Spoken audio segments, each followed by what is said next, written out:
Welcome to ta-da. Here we have tickets to Cosmos Discoveries, this exhibition. Because of time, let's just get in. For students, it's 50 weekends and normal 60 zloty. So let's just go and...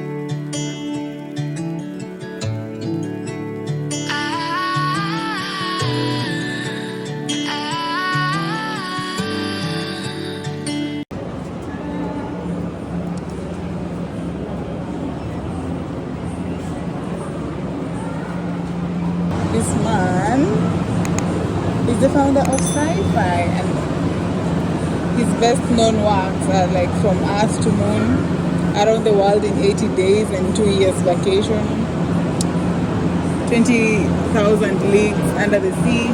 Yep. For this guy, I don't know how to pronounce his name. He was inspired by the first guy, Van. And he did a film entitled A Trip to the Moon, which he introduced in quotes, literally, the idea of things disappearing from the screen and then reappearing. Magic, to say. The founding father of rocketry. He's a Russian, and he was also inspired by the first guy. He invented the space rocket train, serial staging of rockets, of which each section burns off to completion and it falls. The founding father of Polish rocketry. So this V2, I think it's V2, A4, I don't know how to, I think it's the same. Imagine it was the first combat, let me just say a missile. That was one of Hitler's secret weapons, and it was supposed to reverse the successful advance of the Allies. And then we have like let's call it a prototype. This should be Robert Goddard, an American engineer and designer. Again, he built the world's first functioning liquid propellant rocket in 1926. And his invention, oh my god, was used by Germans in their missiles during World War II. So speaking of Germans, we come to Aubert. I don't know how to pronounce their names, obviously. So there is this guy, founding father of rocketry. He was a physicist and a mathematician. Again, he is among the first people who proposed something called multi-stage rockets, whereby the individual stages are jettisoned, which is I can't explain that, and then they burn to completion. So this is like a German flying bomb. Oh, yeah, it's a German flying bomb. What's fascinating about it is my classmate created a similar engine that is being used here, a pulse jet engine. I want to ask, what did you do when your classmates were doing that? This bomb was used to attack UK during the World War II. There's a prototype here, and it covers a range of 240 kilometers at a speed of about 656 maximum kilometers per hour. You're giving more details than I did in all the other presentations. Yeah, it's awesome. Yeah. Okay, yeah, it fascinates him that end. It has pulse jet engine. Okay. And finally for this section, we come to another genius German engineer, von Braun. Definitely. And he was inspired by Aubert, again from, and ballistic missiles. He built a feared and deadly V2A4 ballistic missiles, which should be, this is what I saw, it was written V2A4 from the other side. Yep, this is a model of V2 in a scale of 1 to 8. So he built something like that. The first man in space, Gagarin. This was in 1961. And then 2 years later, in June 1963, we have the first woman in space, Tereshkova. And then we have Lenov. the first human to conduct a spacewalk, and this was in, again, 2 years later, 1965. So this is a control panel that was used in Vostok and Warsaw spacecraft, and then we have a globe like showing the location of the rockets on around the Earth, and then the light indicators. Guys, look at this. Honestly, it looks nice. But it is a replica of America's single-seat Mercury spacecraft, which was used in February 1962, February 20th. Let me go around and show you this.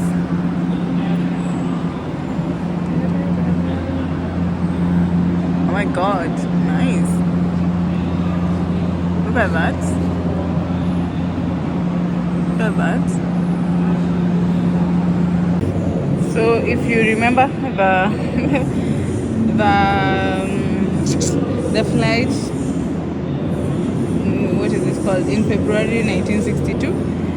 So this map shows the trajectory that it took. I don't know if the lighting is destroying it for you guys, but anyway, so this was now later used to design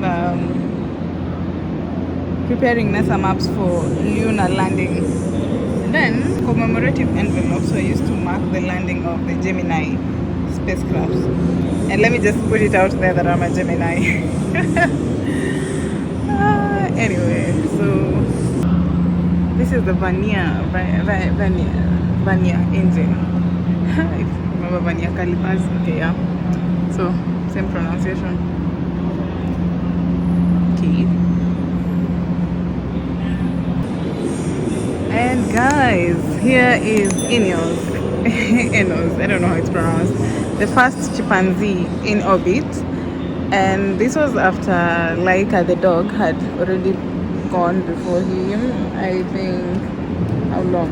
But the dog died due to overheating. And then this was sent, obviously it was trained to press like a button to come back and given idealistic environment, and well, I think it was successful. This was its couch in your couch. So this is how it looked like.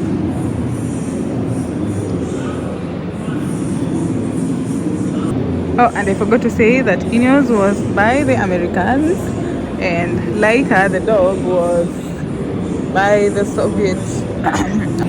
These are the Mercury 7. The 7 people selected, 7 astronauts selected to fly spacecraft for Project Mercury, and they are the beginning of, and that was in 1959, and since then they created a new profession, established an image of the astronaut for decades. So this is them. This is John Glenn. Oh my god, first American in orbit, circled the globe 3 times, and on that mission, he was 77 years old, making him the oldest human to have ever flown to space.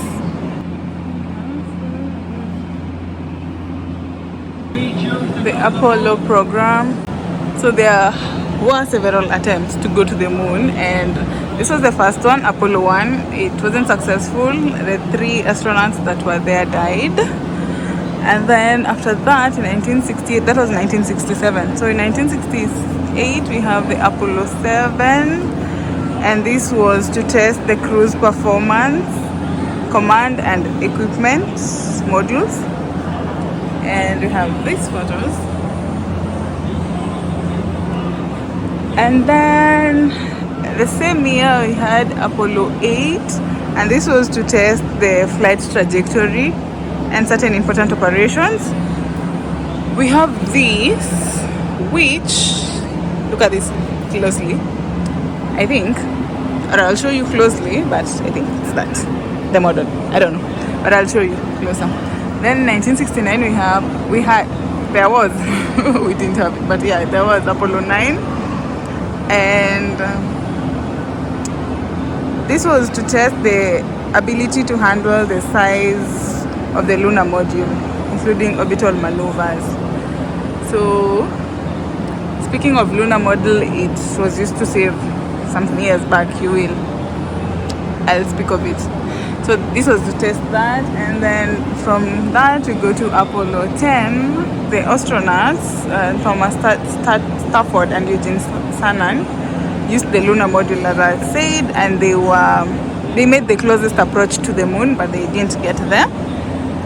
And then Apollo 11, and this is where this famous guy is known from. Yeah, this was successful. And guys, look at this quote. I'll just show you. One small step for a man, one giant leap for mankind. That is so nice. And then it says here, men from the planet Earth first set foot upon the moon. That is July 1969 AD. We came in peace for all mankind. And these are the photos. Yep. It didn't stop there. In 1969 again, there was this second manned mission to the moon. The goal was to land as close as possible to the Surveyor 3 probe. I don't know what that is. And an accurate landing within less than 200 meters of the probe allowed the astronauts to remove some of its parts and take them along with rock samples back to Earth. So I guess that was successful. They did get that, and we have this, which, oh my god, yes, oh my god, Houston, it's written mommy, but I think we have a problem. So I think this was not successful. This is Apollo 13 in 1970, and there was an explosion of the oxygen tank which paralyzed the spacecraft, and they used the lunar module as a lifeboat to get back the astronauts. That was lunar 13. The third landing on the moon, that was on Apollo 14, and they used a foldable hand-pulled cart to carry material on their 2 moonwalks. So this is it. This is it, guys. I hope it's clear. And the names I keep in honor of those people, yeah. And then we have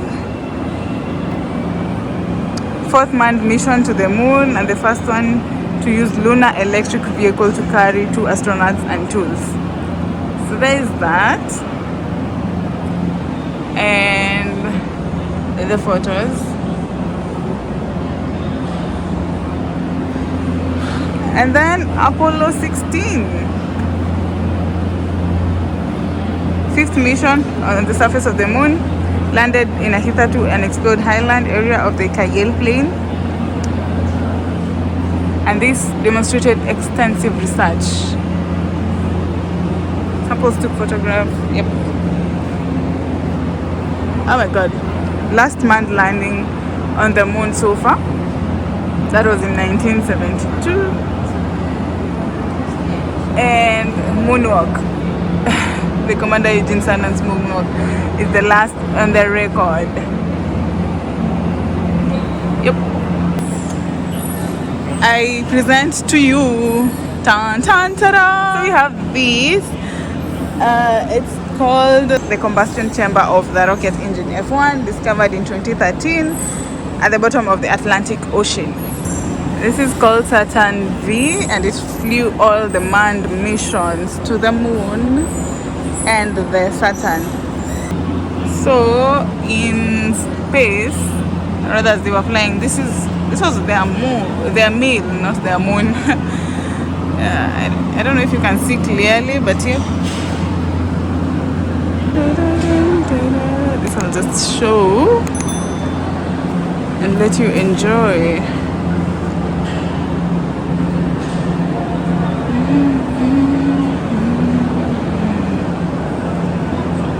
First Soviet unmanned exploratory lunar rover. Then this is Luna 16.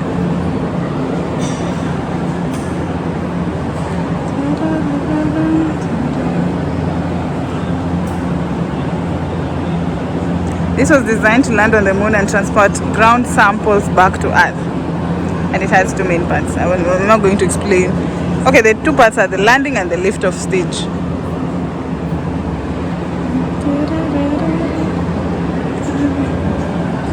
Lunar ascent engine.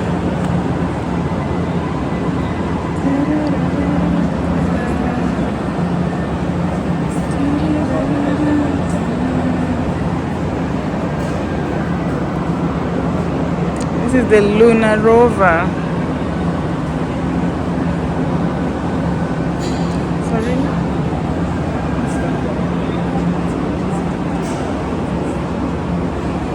I didn't show this from the other side, but he said it was used in lunar, not lunar, Apollo 8. I'm not wrong. And yep.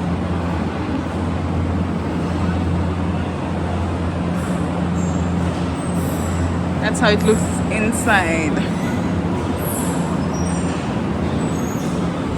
Yeah, Apollo command module. Guys, we have this voice recorder that was used in Apollo 7. First time in Apollo 7, but it was also used in Apollo 17 in 1972. And then this is Hasselblad cameras. And we also have this other camera. And a total of 14 or 15 of these cameras were used during the Apollo missions. Here you can see my reflection. Hi! Before I continue with that, there are these that were used to carry the rocks from the moon back to Earth. Oh my god! Anyway, there's a urine bag and there is a fecal bag. I don't know which is which. I'm not going to guess, but that's it. And then these are Apollo parachutes. So these are the Apollo missions and where they landed actually. Sea of cold, sea of rain. I'm looking at Apollo 16, 12, 11. There is a sea of fertility, a sea of crisis. All these are like up there. Sea of serenity, or where I don't know why they're called that, but guys, that's it. Soyuz rocket. Oh god, and then we have, not so sure which country, but there's the Soyuz parachute and hatch door from Vostok.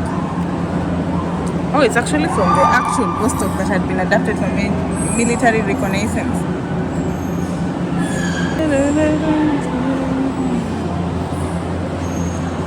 This is orbital module Soyuz 7. You guys can, oh, you can see. This is another one. This was for 3 people. There's one seat, middle, and you can see what. Looks like that. Oh, I've not shown you this.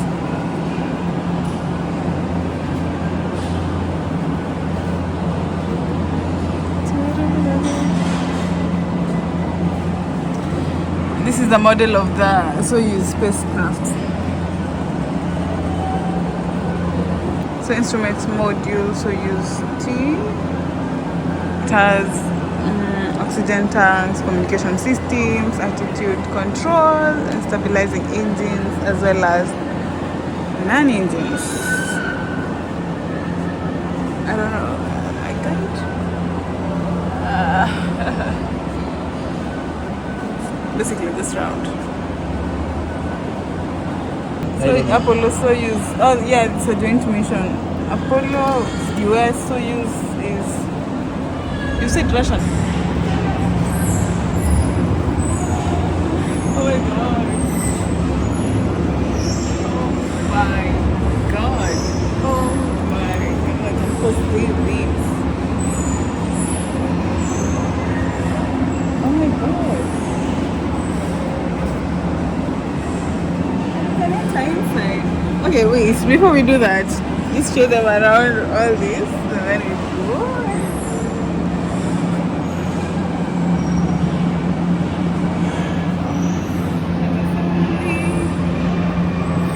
Model of the specification and MIR.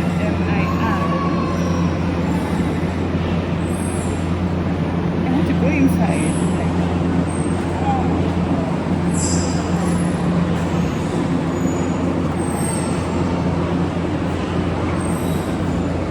It's the MIR station, orbit station.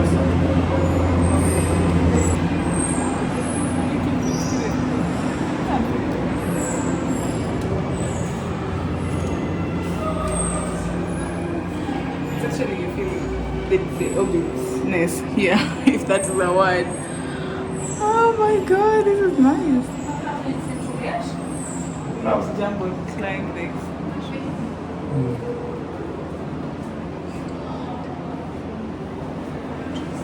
Dobra, właśnie tak przy wejściu się.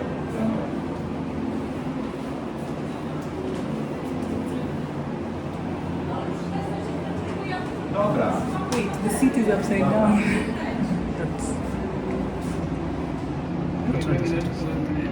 Oh, see, this is upside down. The guitar, this seat up here, it's upside down. Okay, I'm feeling dizzy. Yeah, it's true. Do not remember exam. This is fun.